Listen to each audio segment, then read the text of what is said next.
Chief justice صاحب، میں پہلی دفعہ آپ سے اپیل کر رہا ہوں کہ ریاست اور سیاست کو گندا اور پراگندا کیا جا رہا ہے اور میری زندگی کو ختم کرنے کے لیے 3 آدمیوں کو انگیج کیا جا رہا ہے۔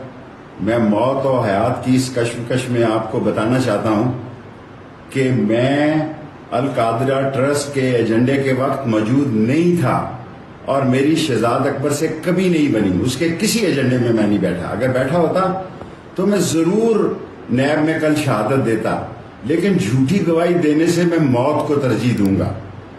اور آج میں آپ کو بتانا چاہتا ہوں جناب چیف جسٹس صاحب، 30 ہزار روپے کے ملازمین کو اٹھا کے نامعلوم جگہوں پہ لے جایا جا رہا ہے، ہمارے گھروں کو توڑا جا رہا ہے۔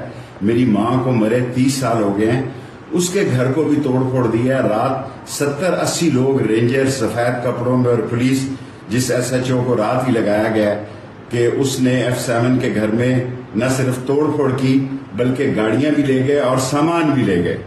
اب بتائیں، اس ملک میں اگر آئین اور قانون کی حکومت نہیں ہوگی تو پھر پاکستان میں ایک عام شہری کس طرح زندگی گزارے گا؟ میں 16 دفعہ وزیر رہا ہوں چیف جسٹس صاحب، اور خانہ کعبہ کی چھت پر میں نماز پڑھنے والے 6 مسلمانوں میں شامل ہوں۔ میں آپ کو یہ بتانا چاہتا ہوں کہ دھرتی پہ ظلم ہو رہا ہے، زیادتی ہو رہی ہے، آپ اس کا نوٹس لیں۔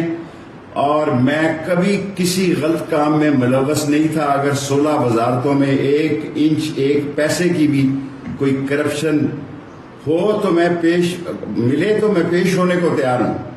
اور میں ملک سے باہر تھا، 8 کی رات کو میں واپس آیا۔ لیکن جس طرح زندگی حرام کی جا رہی ہے، جس طرح جینا مشکل کیا جا رہا ہے، اس پہ آپ کو نوٹس لینا ہوگا۔ اللہ کے بعد آپ آخری اس قوم کی امید ہیں۔ لوگ آسمان کے بعد سپریم کورٹ کی طرف دیکھ رہے ہیں۔ اگر آپ نے بھی آئینی اور قانونی فیصلے نہ کیے تو یہ ملک قحط سالی، مہنگائی، بے روزگاری، اقتصادی تباہی میں عام آدمی خودکشی کرے گا، خانہ جنگی ہوگی اور اس ملک کی تباہی اور بربادی